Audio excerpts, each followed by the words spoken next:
I'm so interested, and I always have been, about building something from nothing. And yes, that's a product. Yes, that's a company. Yes, that's a business, but that's a team. That's a culture. That is a group of people that did not know each other before, working together in stride with each other to create something that didn't exist. If at the end of the day, the people around you, your kids, your family, your friends, absolutely your team, if they know your intention and that your heart's in the right place, I think that's the big first step. Is trust, right? That's trust. We talked a lot about trust and how that's the foundation of relationship, is being open with each other, being real with each other, being authentic with each other. And that's humans crave that. That's connection, that's relationship. And somehow, when we think about brands, that's not the path that so often we pursue. Welcome to the Improvement Nerds podcast, where we host conversations about the things that nerd us out with one goal in mind: sharing best practices and sharing techniques and tools that will allow us to make lasting change. In each episode, we'll feature a different idea, and hopefully through that episode give you a set of new tools, new skills, and new thinking that'll allow you to change how you do your work, how you lead others, and how you show up in your life. We're so excited that you've chosen to nerd out with us. We hope that these episodes are exactly the things that you need to hear in order to get started in making the improvements that you want to see happen in the world. If these episodes speak to you, please subscribe to our podcast, like what we're doing, and leave a comment. And those brands that seek first to connect, I'm not saying seek only to connect, because then there is no business, but those that seek first to establish a real, authentic, trustworthy, real human level connection with their audience, and they know you and they understand what makes you tick, and they're serving you. Those are the brands that earn your conversion and that earn your loyalty and earn your repeat business. Margaret Mead said it best when she shared that one should never doubt that a small group of thoughtful, committed citizens can change the world. Indeed, that it was the only thing that ever had. I couldn't agree more. Let's get busy, Improvement Nerds. We got a lot of work to do. Hey, Improvement Nerds, this is Tom, and back with another episode of the Improvement Nerds podcast. Very excited to be welcoming a special guest, Lindsay Tjepkema, who is joining me today and going to be nerding out with me on a topic that I think is really important for Improvement Nerds to know about. So, as you've heard in other episodes, specifically the one that I had with Alex Perry, when we talked about change, she asked that question about what change has ever happened without good, robust communication surrounding it. And I think that was so true.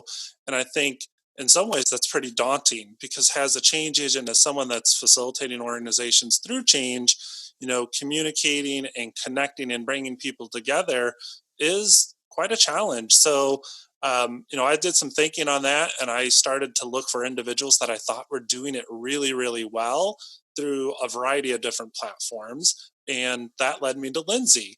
So initially I saw a handful of the videos that she was posting online, and there was a key theme there. Almost everything she was posting, she had a message around you as a communicator, or you as a marketer, your first priority needs to be making a connection.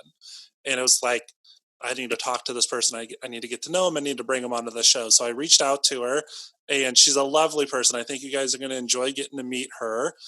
So here she is. Lindsay, welcome to the show. Thanks for joining me today. Oh, thank you so much for having me. What a lovely introduction. I'm so excited to be here.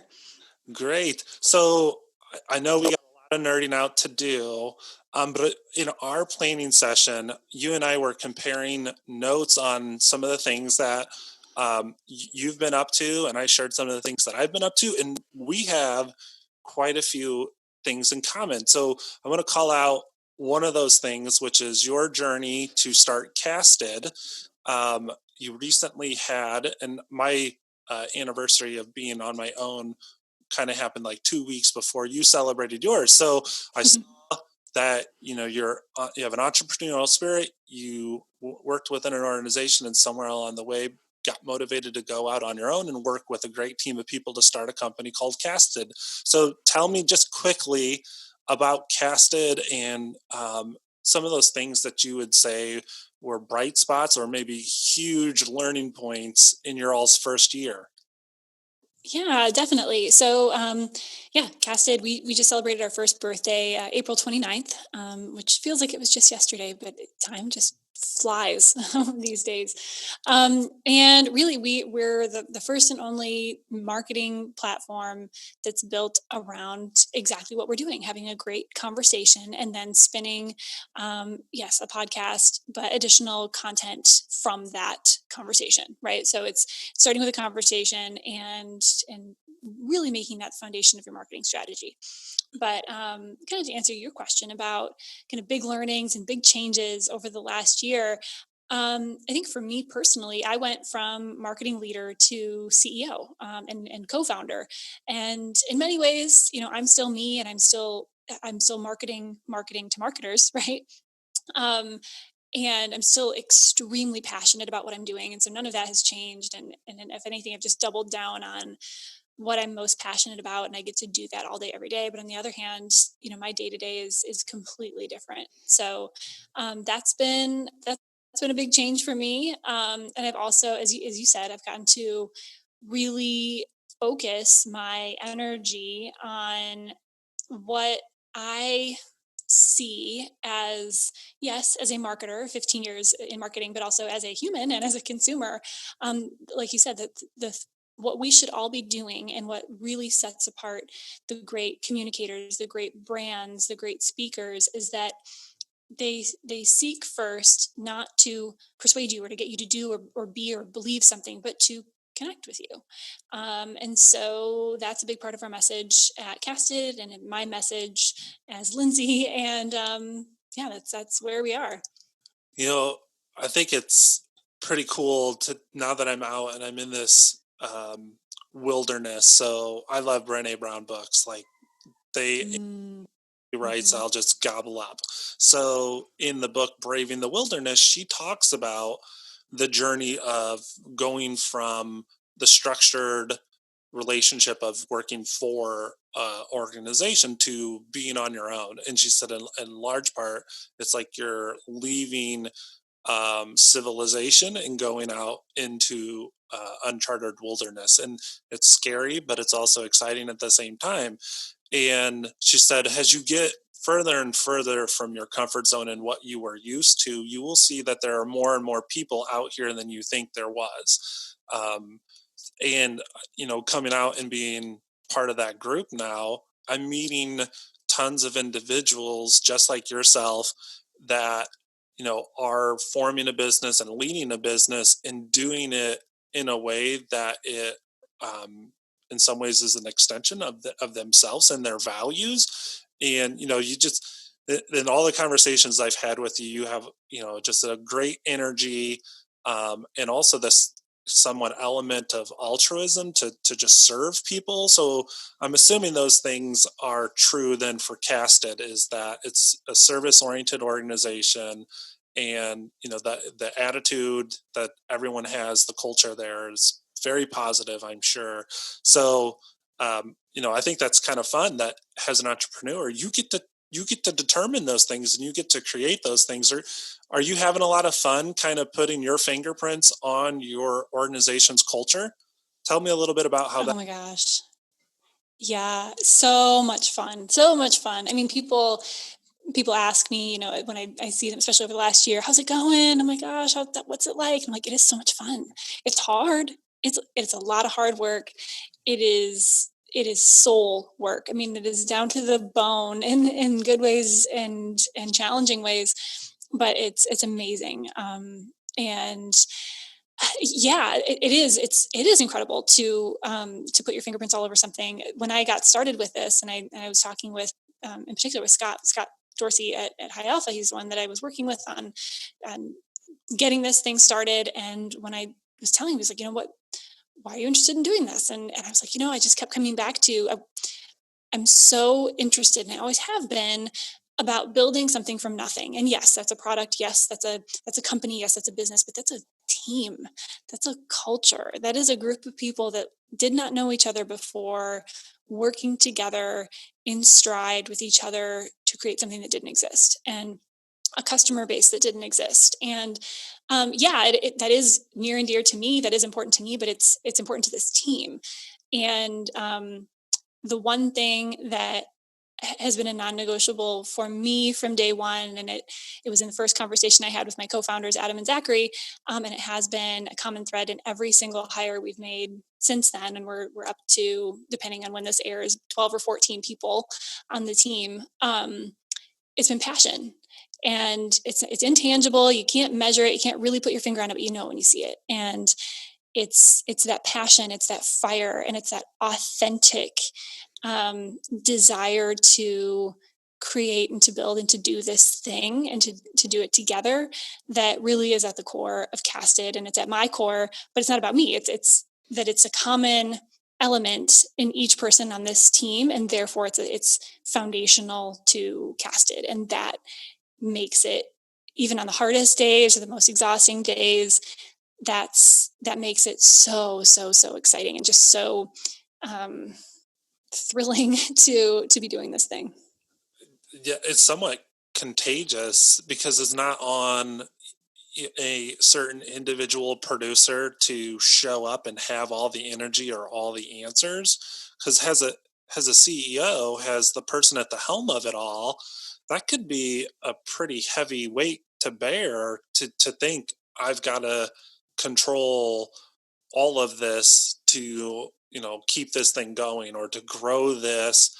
And some organizations become stifled because of that limiting belief.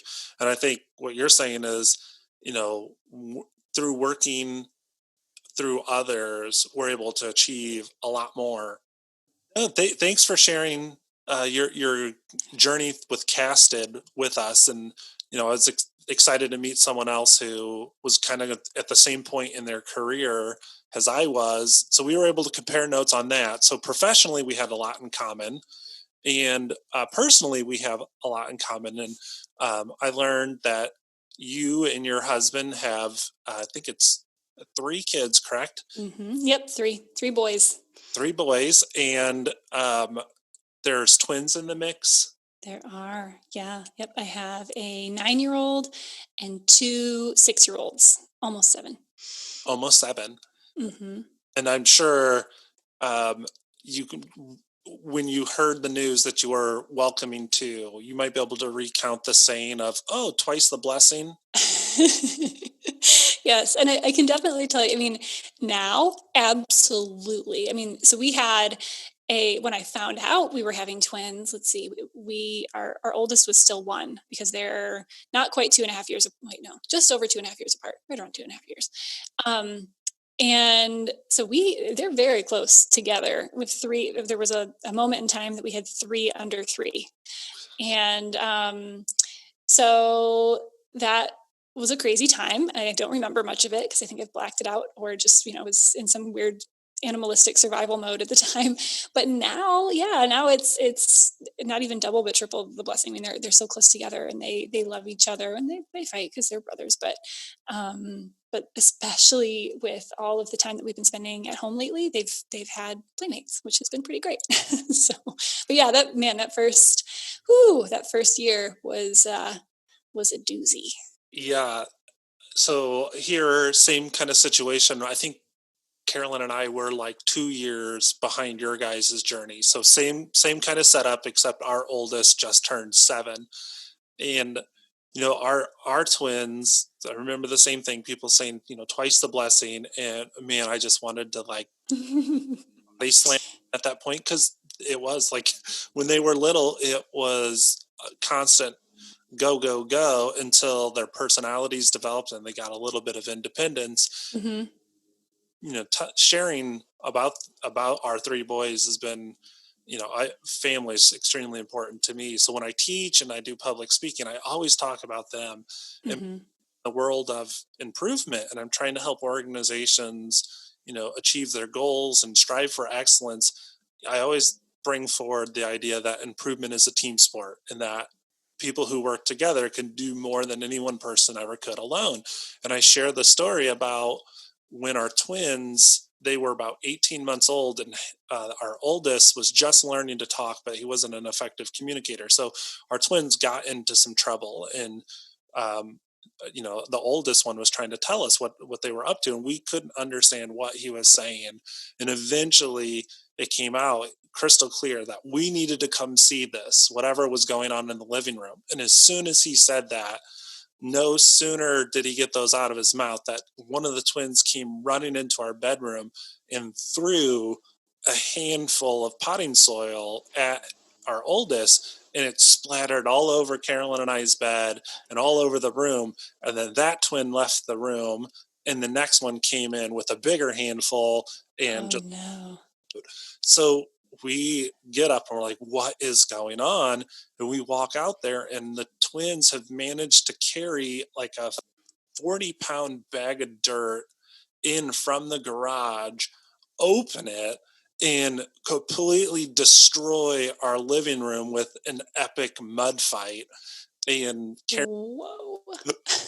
so we have pictures of this, so I always put them in my slide decks too. Carolyn just kind of, this is where love serves us, is she just looked at me and threw the peace sign, grabbed her car keys and slid on her shoes and got in the car and left. Oh my gosh. That is some self-awareness right there. Wow. Go up, I'm going to beat these children. I need to leave. Uh-huh. So, um, you know, it, we just weren't prepared for the creativity and the capabilities that two of them could have working together. And Mm-hmm. that when I tell that story, I'm encouraging people that like find a partner in crime. It is so much more fun, and you're gonna be able to do a lot more when you work and collaborate with others. And Mm-hmm. so, I'm sure you and your husband have seen what when the twins decide to work together, what they can do. Oh yes. Yeah. And it's all three of them. I mean, they'll tag team all together, and usually I gotta say, usually it's for good, and they figure out things to do, but yeah, they challenge me daily. And I think even more so they have, for me as a, super, you name the personality test, I will always be the most like competitive achiever, D, get things done, workaholic person.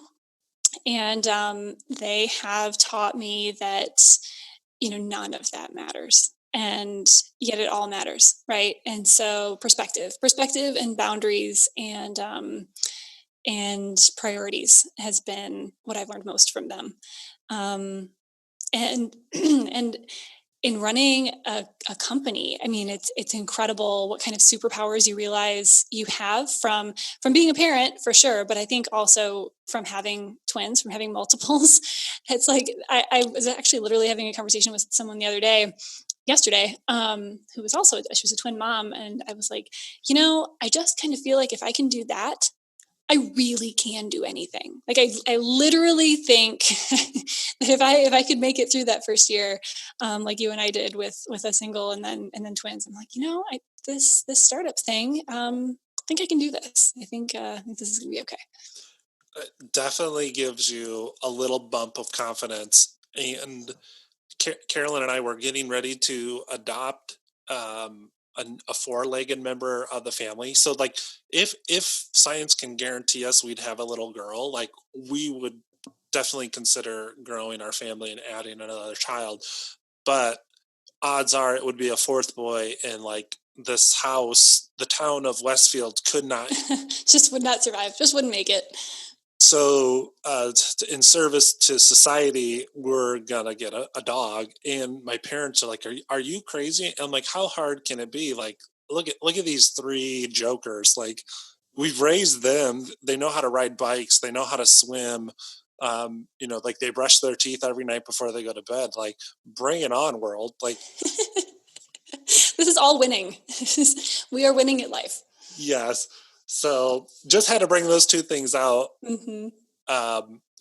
That's how you and I connected. And it's obvious that, family is important to you. And I'm sure that carries over into the way you lead the people you're responsible for at Casted. Without a doubt, I'm sure that those individuals, you're constantly encouraging them to be more present in their child's lives. And, that's has an employer having an attitude like that is going to set in place things that you'll never measure, but will always be important and make a difference, not just for the people who you gave employment to, but to the kids that person was responsible for shepherding and stewarding and bringing up as a contributor to society, and just a kid, letting them be a kid. Yeah. Yeah. And I think, I mean, you'd certainly have to ask the team, but for me, I mean, we have parents, we have non-parents, we have, um, fur babies, we have people with plants, like everyone's lives are very, very different. And, regardless of what home looks like, um, if you are home, you should be home. And that's why I love, kind of going back to what I said before about passion, because regardless of what's at home for you, whether that's projects around the house, whether that's cooking, whether that's kids, whether that's animals. One of my co-founders, Zachary, lives on a farm, so he has a lot of animals.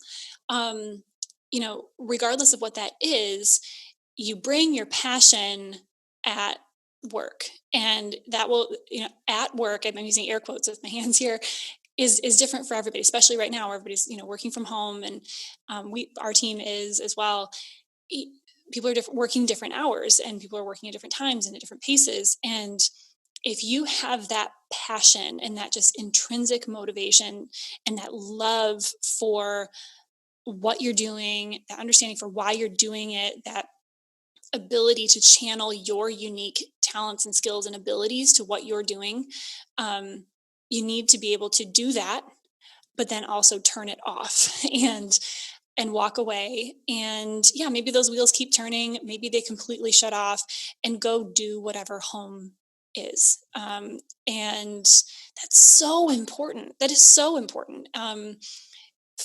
For me, again, I'm super duper achiever, high D, high all the things, and I I will run so hard until I am beyond burned out. And so, I've learned again from my kids. For me, my kids were the wake up call that was like, you have to stop before you're burned out, because, like you said, your kids benefit from you being fully present when you're not, burned out.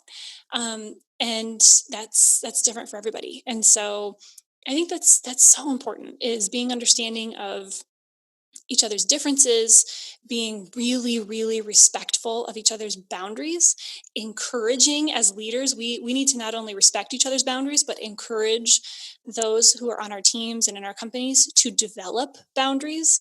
Some people are naturally good at it. Others are, achievers and pleasers and want to do anything to make those around them, especially those who are in leadership positions, happy and satisfied with their work, so they just keep going. And it's like, look, just because I'm asking this, or I'm doing this, or I'm leading by this example, like, you need to set up your own boundaries and show them what that looks like, and lead by example, and demonstrate what that means, in a way that also leads to success and to positive outcomes, right? So I think that's a huge responsibility of leaders to demonstrate and encourage boundaries. And know their role has a role model. Mm-hmm. And so much of what manifests within an organization is simply observing and emulating what they see leaders doing. And that could be a good thing or a bad thing. So if leaders are saying one thing and they're doing another that contradicts it, there's a double standard. Mm-hmm. Whereas if it's reinforced, it's just going to make more of a robust and rich culture. And I think, with an episode or a podcast that's called Improvement Nerds. Of course, leadership is a focal point of almost everything we're going to talk about because, the leaders, they're oftentimes the catalyst for the change, like shaping the vision and painting the picture for where they want to go. But most of the times they don't have the how or the what in their heads. That often comes through the collaboration and everyone leaning in and sharing different approaches to get to that destination, and sharing in the excitement about potentially getting there, and then challenging each other with the multiple ways in which you could get there. And just kind of hearing what you were saying is, you realize in your role as a leader that people are watching you, and the way you act and behave and the things you do day in and day out become the habits of your own organization, and you just have to have that awareness. So I think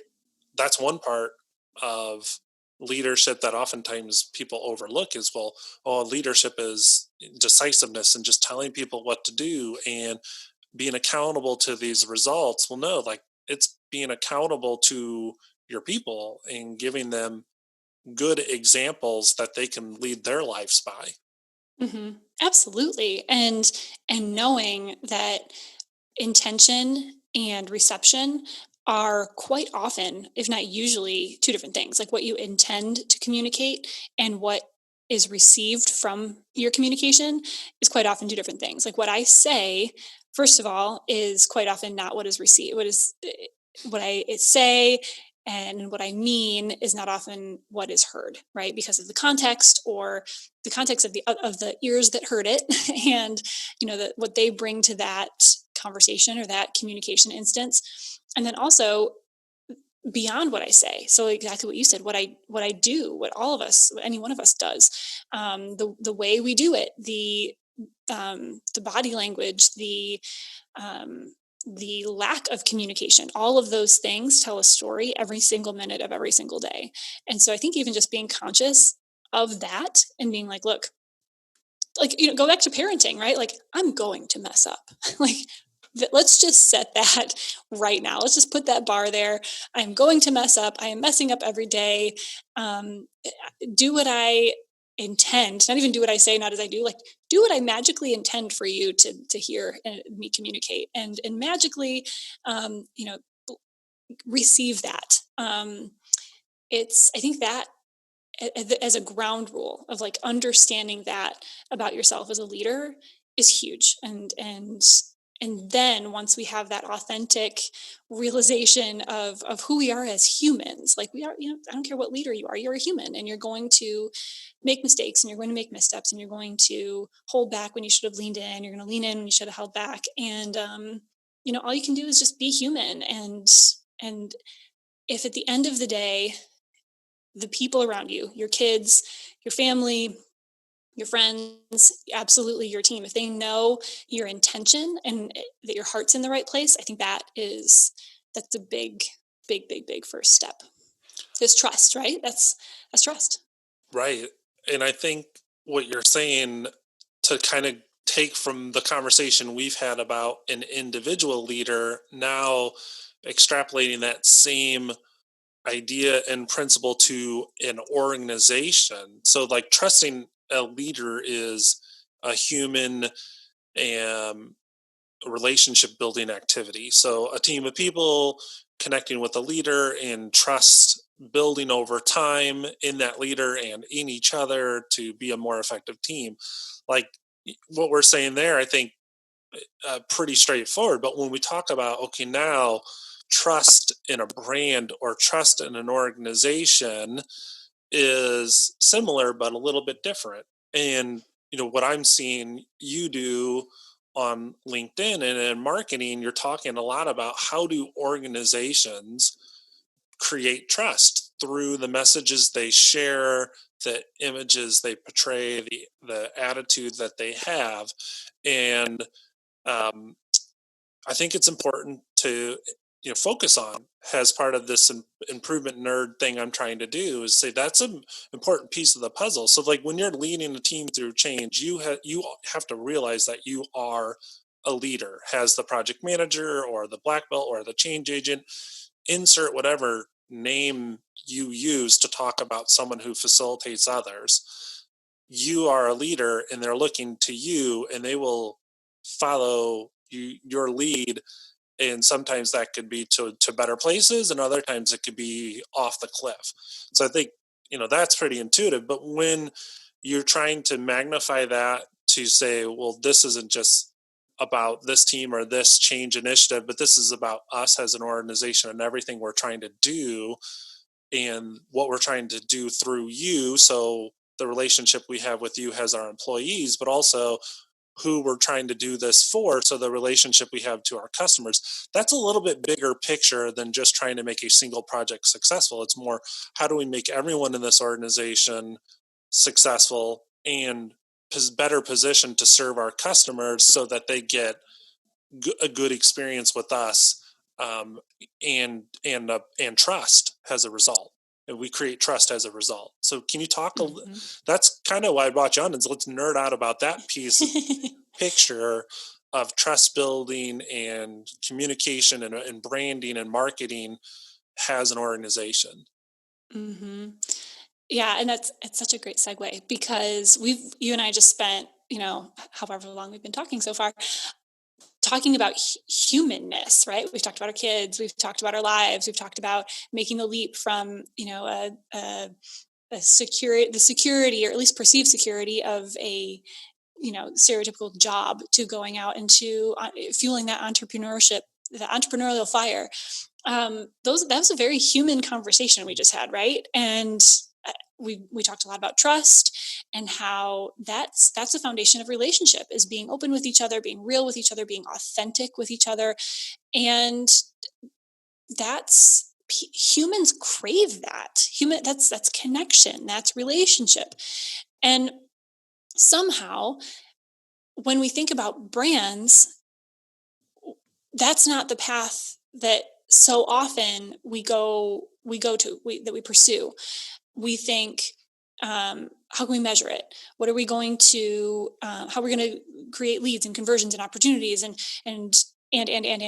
yes, believe me, I am a business leader. Revenue, cash, conversions, business, contracts, all that stuff that is the business. But where does it all start, right? Where does it begin?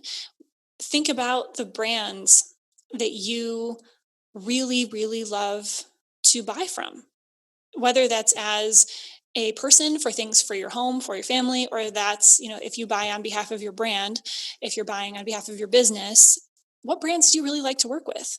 Think about why. I guarantee you there is a human connection there, whether it is, you're talking to the representative there and you just really, really like Bob or Sue or whoever it is. That's a human connection. And, that's part of the brand perception that you get from that company. Or perhaps it actually is the bigger picture brand and how they've worked so hard to represent themselves. And so often, when you zoom out from that as a marketer or as a business leader, it's easy to get caught up in all of the numbers and how are we going to measure it, and jump to, conversions, and how are we going to generate traffic and convert it to customers. Yes, that is part of the equation, but you're missing this step of connection. And those brands that seek first to connect. I'm not saying seek only to connect, because then there is no business, but those that seek first to establish a real, authentic, trustworthy, real human level connection with their audience, and they know you and they understand what makes you tick, and they're serving you.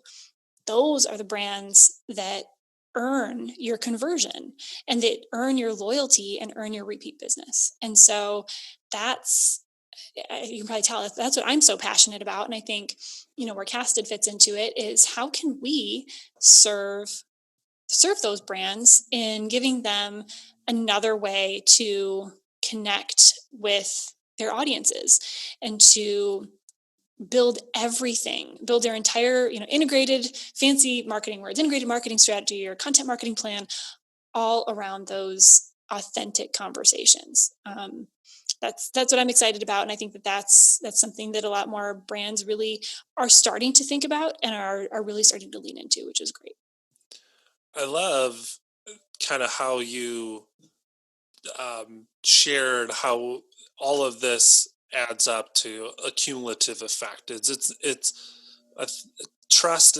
I don't know what book it was that I was reading, but it was a mother talking to their child about friendship and how friendship grew over time. There was a jar with marbles in it. Oh, it It was our BFF Brene, okay. the marble jar. Yeah. So she was talking about like it's you have to contribute to it and you have Hmm. to do good deeds continually and regularly so that the individual trust over time instead of like this one major catalytic event where trust just instantaneously happened. Like it's not reality. Like trust doesn't occur at the snap of the fingers. At least there are some people out there in the world who like the speed of trust is very rapid and they're very giving of it, but they're kind of like the purple duck or the unicorn type people. For Hmm. people, trust is built over time with consistency and regularity. And everything you were saying is like it's a journey, right? It's Hmm. compounding and a cumulative um, effect of everything you do to show that you are trustworthy as an organization. Right. And there's that saying too that's in the history of people telling you to calm down. Never has it ever worked for you to calm down when somebody tells you to calm down, right? Same thing for trust. Like in the history of telling of people saying trust me, never ever has the word have the words trust me led someone to trusting you, right? You cannot earn trust by saying trust me, right? And I think that a lot of us experienced that with this whole COVID-19, right? There were a lot of brands that just maintained status quo, which is great. There were a lot of brands that really just showed up as tone deaf, and they were like, in this unprecedented time we want to serve you. And it was them going out there and standing on a mountaintop and saying trust me. I'm going to create a human connection with you now. And that just doesn't work. In fact, it does the opposite of working, right? Then there are the brands who were just authentic. Some of them just said, "Hey, we don't know what to say right now, but we're here." And depending on what they service or product they provide, they either had an angle or they didn't, and maybe they were honest about not having an angle, and they just did something else. But it's that earned over time, taking the time to understand your audience. And this absolutely applies to marketers and to brands, but it applies to leaders too. You can't show up to your team and say trust me, uh, and have them also say, oh, okay, yeah, I trust you. It's earned over time. It's being authentic and humble and real, and saying I don't know what to say right now, or I don't know what to do right now, or this is what we're going to do, and I feel pretty good about it because X, Y, and Z. It's trust is built brick by brick over time. Do you have any like, wow, that was awesome type things you've seen occurred through your partnerships at Casted or just with your marketing eye? It could be during the current events of the coronavirus and COVID-19 or leading up to it, or even maybe looking into the crystal ball, the things you imagine might happen afterwards. So like any like, wow, what they just did there was awesome, or like, oh man, I hope someone does Hmm. this sometime soon. So Yeah. anything. Yeah. I mean, I think there's, and of course, I should have come prepared with like an example, but I think, I've seen a lot of companies, a lot of the customers that we've worked with have pivoted their shows to say, hey, look, what we were talking about before doesn't quite feel as important right now. So we're pivoting our show a little bit, and we think that this would be interesting to you instead. And then, but staying true to who their audience is. It's not just like, well, everyone else is talking to, health experts or, this or that. Like, so we're going to do that too. It's like, okay, we know you as our audience. We've taken the time to invest in this relationship just like your best friend would. Your best friend wouldn't jump on the same bandwagon and be like, I think this is what all best friends are doing right now, so this is what I'm going to do. It's like, I know you, and I think you need this right now. And so I've seen some great examples of that. of, we're going to stop doing X so that we can do Y because it's right. It's what's right for our audience. And I hope, as far as moving forward, I hope that we see even more of that, that there's a lot less, this is what we should do, to this is, because it's, death by a thousand shoulds, right? It's like, well, we should do this. We should go to this event. We should invest in this. Instead, it's like, what does our audience want? Like, how can we best serve our audience? What would lead to increased connection between us and the people on the other side of this equation? And that looks a little bit different for everybody, but I think this forced us all to ask that question more. And I hope that we continue to, like, how can I best serve the other side of this equation? And yep, again, that's brands with their audiences. And that is absolutely leaders with their teams. Everybody's talking about remote work. That's not what is best for everyone. That is absolutely what is best for some. But I really hope that a lot of leaders don't just go to remote work because that's what everybody else is doing. Like, ask your team in the way that makes sense for your company. I mean, there are some companies that have 10 people. There's some companies that have 10,000 people.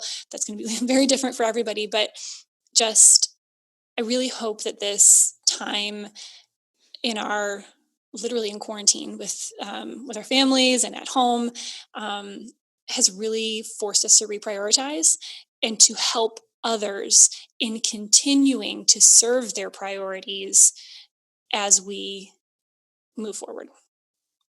I think that was one of the things in our prep session that we kind of talked about, is that there's trends and there's distractions or shiny objects that are out there that cause organizations to kind of just repeat or replicate what they've seen other organizations do, and it comes out mute or unauthentic.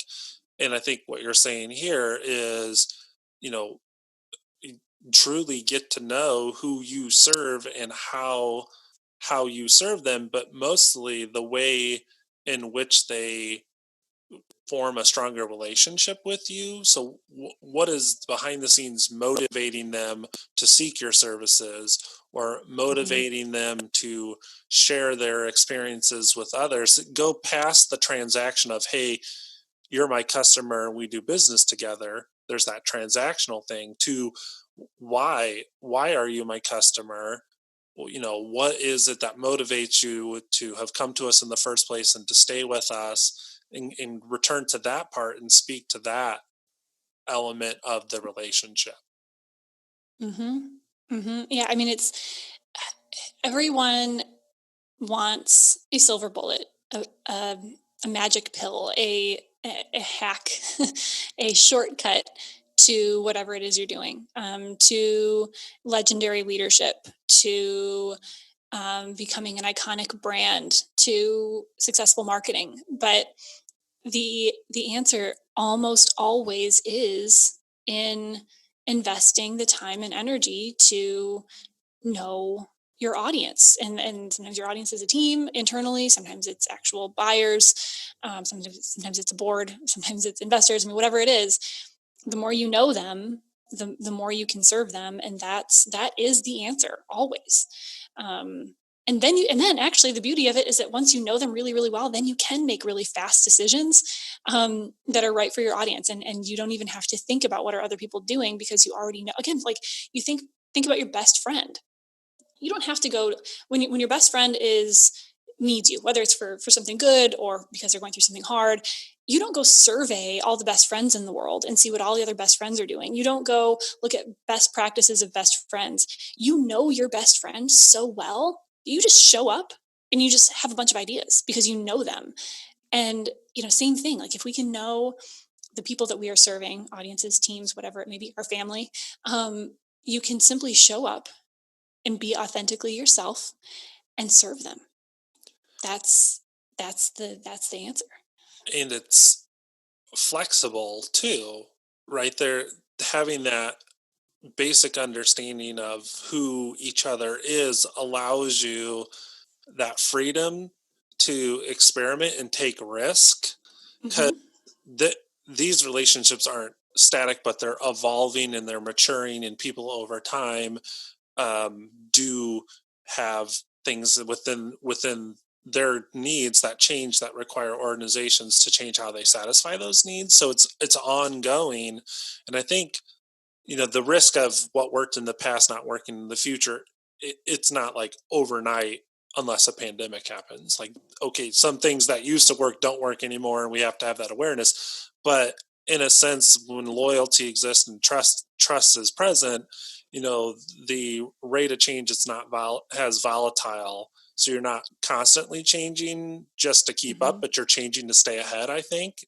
in some ways. And change is experimentation. It's trying something, creating a message, or crafting an image or a vision and sharing it, and being open to feedback, and then calibrating and then resharing it, and calibrating and resharing it. And it's like this evolution. And I think in marketing, a lot of people perceive it to be like this crystal ball, all eggs in one basket. It's this message developed in a petri dish and sent out, and once it's out there, it can never be changed. And I think marketing has evolved to where that's no longer true. It's more of an ongoing learning experiment more than it has been in the past. How are you seeing maybe how marketing has evolved even before COVID-19? That's a really good question, because there's a balance there in what you just laid out, between consistent brand messaging, because you on one hand, you certainly don't want to be all over the place and say, we are X, and that's your your line in the sand and your stake in the ground, and this is who we are, and then a couple weeks later be like, and also this. Right? You need to be consistent, and you need to be you need to know, just like you need to know who your audience is, you need to know who you are, and you need to have that structure, that heartbeat, that central nerve system of your messaging, and who you are and what you do and why people should trust you, and your value proposition, and that core, right? And that does evolve over time, but that's something that you revisit yearly, or that kind of small tweaks here and there, every once in a while. That's not something that changes all the time. But that's one of the beautiful things about content, and what you and I are doing right now in podcasting, is that you can speak to things that are more current. You can speak to more topical, more topic related things, and different individuals in the company can really share their voice, literally. And so, as long as every conversation, whether it's every conversation with the one person, and with many people throughout the organization, if they're all kind of picture holding on to like a raft, and I'm making up this as I go along, so we'll see if this analogy holds true.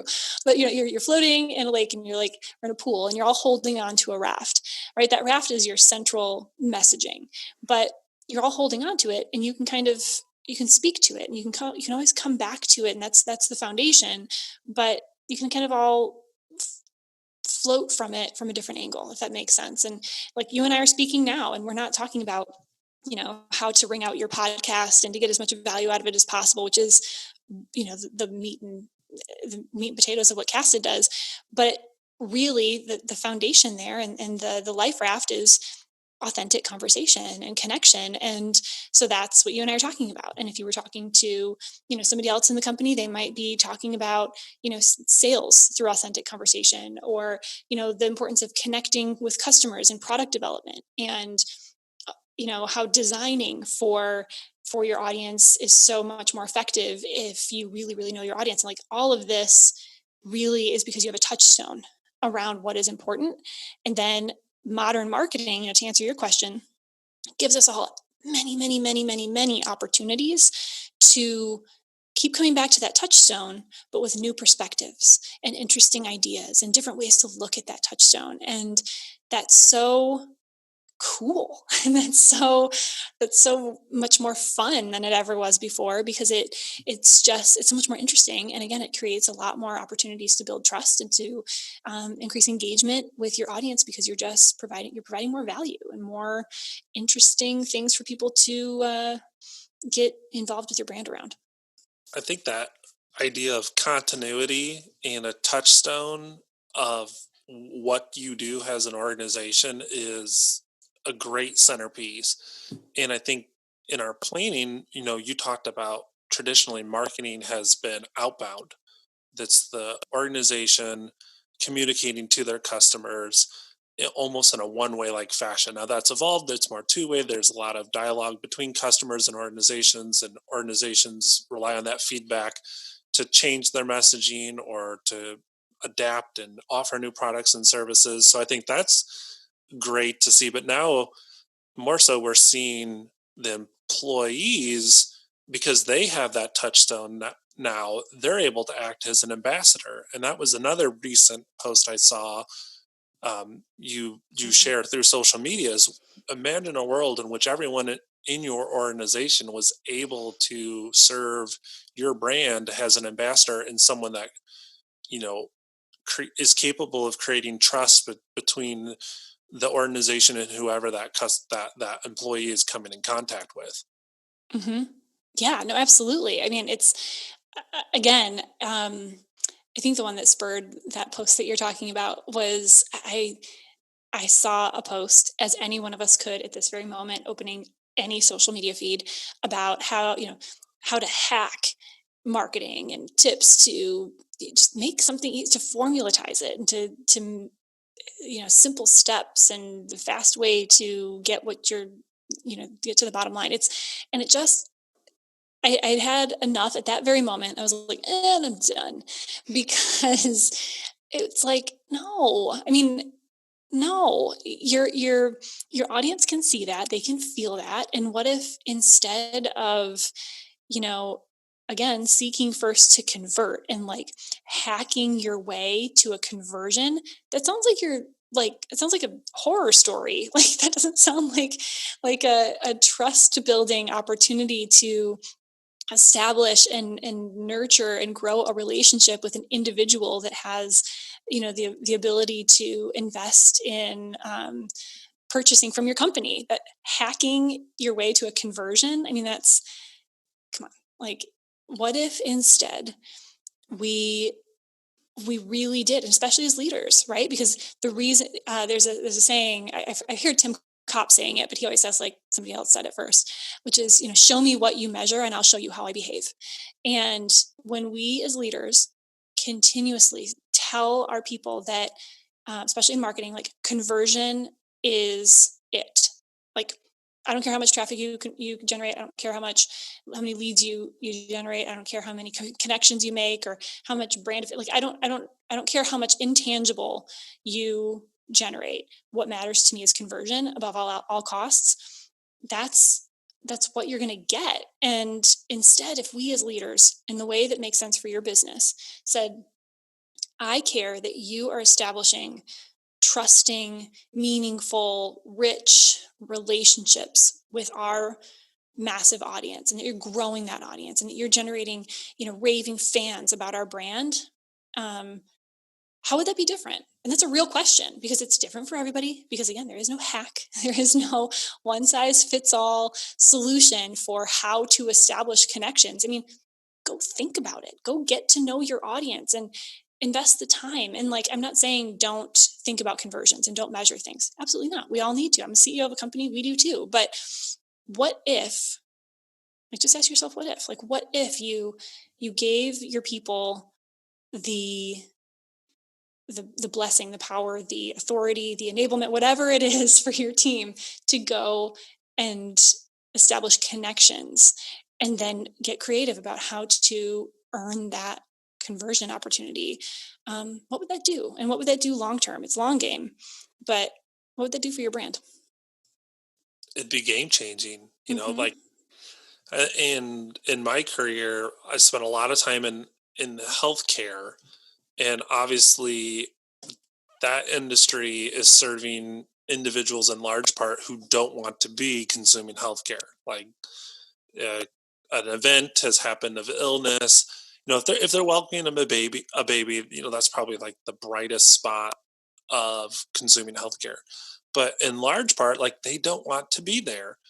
And you, as an employee of that organization, you have this opportunity to share compassion and to authentically care for that person in a point in their life where they're facing dire straits. And sometimes that happens and sometimes it doesn't, because the nurse or the tech or the environmental services caregiver, whoever is front and center at that point, doesn't know what the touchstone is, or is burdened by process, or is disconnected, or whatever. There's just so much noise surrounding it.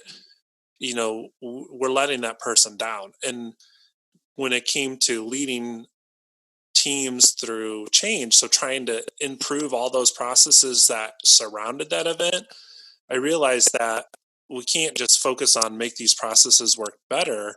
We need to focus on allowing that person to be more present and to know why they are there. Like, okay, yes, your role is to play a role in reducing infection, the risk of infection, by keeping the room clean. That's what we ask you to do.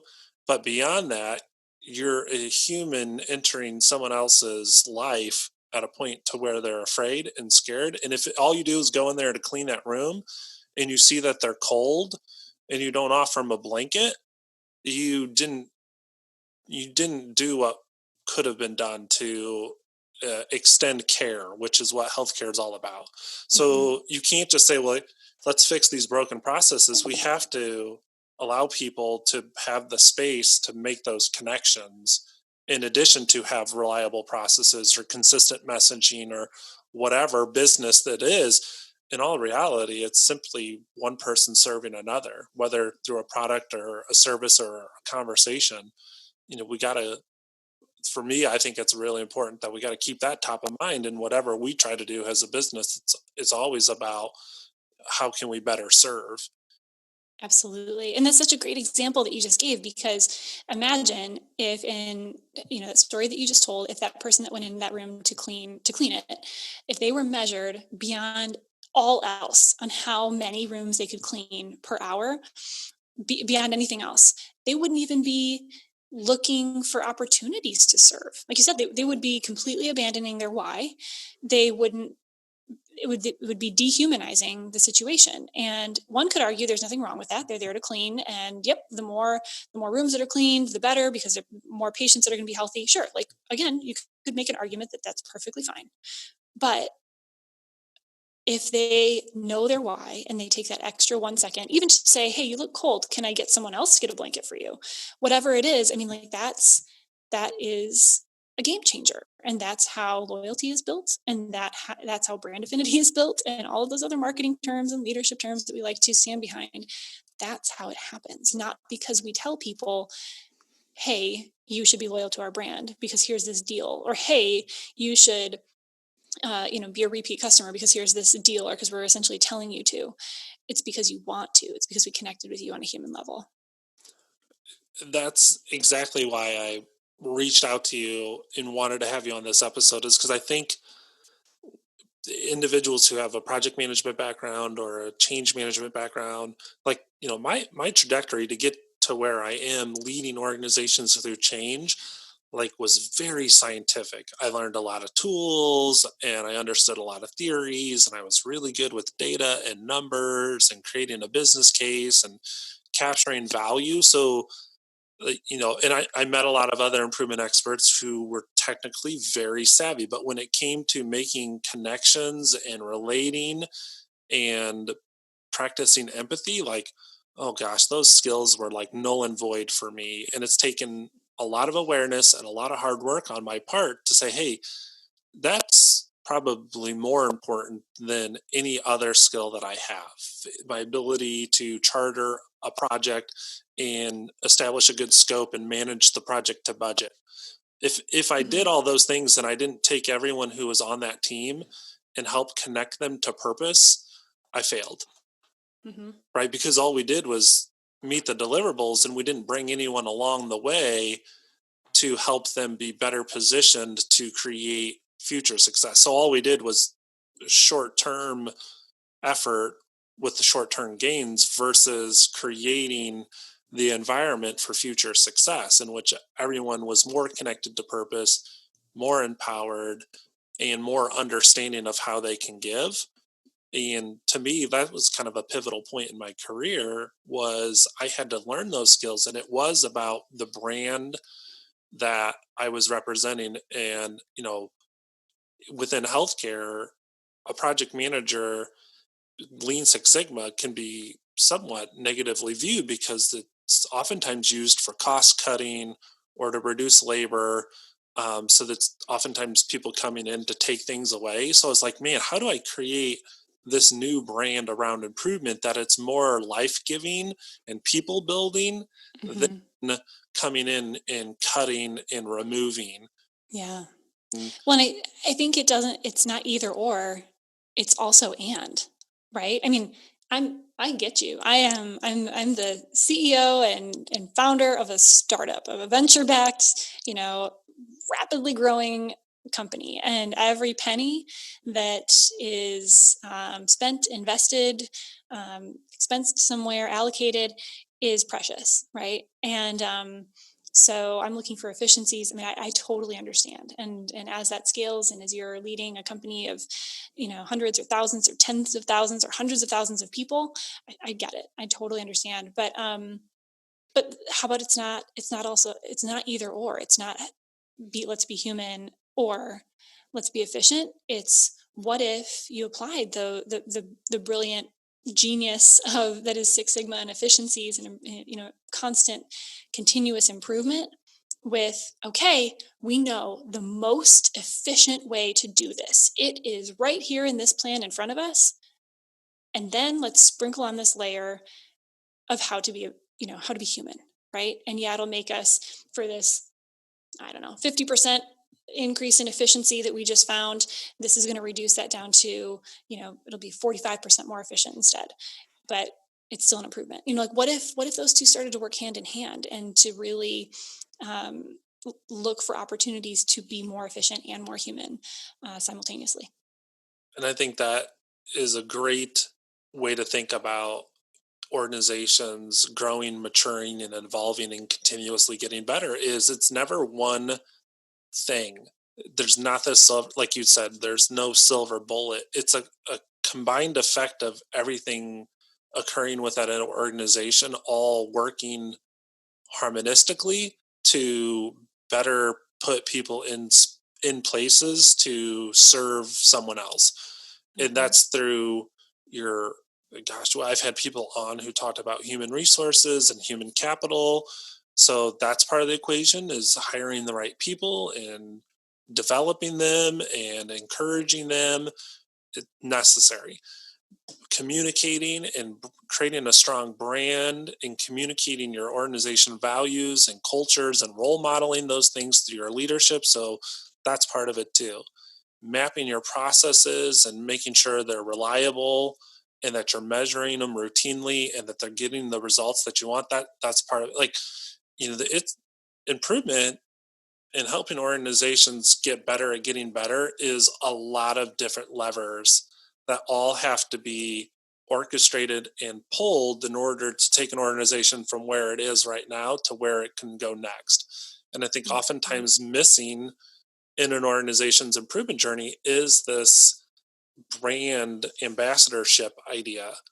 And that, I think everything you talked about really helps to bring that into the fold now, to say, let's not just go in and make projects successful, let's make people successful, and through successful people we can create more trust and better serve customers, which will make for an organization to be successful. Mm-hmm. Yeah. I Yeah. Exactly. thank thank you for coming on to the episode and sharing your passion for marketing, and for sharing your journey as a parent and as a business owner. and just being real with us. I've enjoyed the conversation, and I think the improvement nerds who listen in to this, as I said at the start, they're likely to have loved you just because the energy and the attitude that you bring to everything you do. Very relatable. So individuals who do want to follow your journey and learn more about what you're up to, how do they go about following your journey and getting connected? Sure. Thank you so much for having me. This was super, super fun. And I'm a really big nerd. So you had me at nerd. Um, I think the best way it would be to visit casted.us. That's where you can find our website, casted.us. On Twitter, you can find me at Casted Lindsay, CASTEDLINDSAY. And LinkedIn, I'm really active on LinkedIn. If you can find a way to spell my last name, you can just search for me there. And yeah, I'm always excited to connect with more people. Awesome. I can't thank you enough for coming on to the episode and nerding out with me today. Thank you so much for having me. Yes.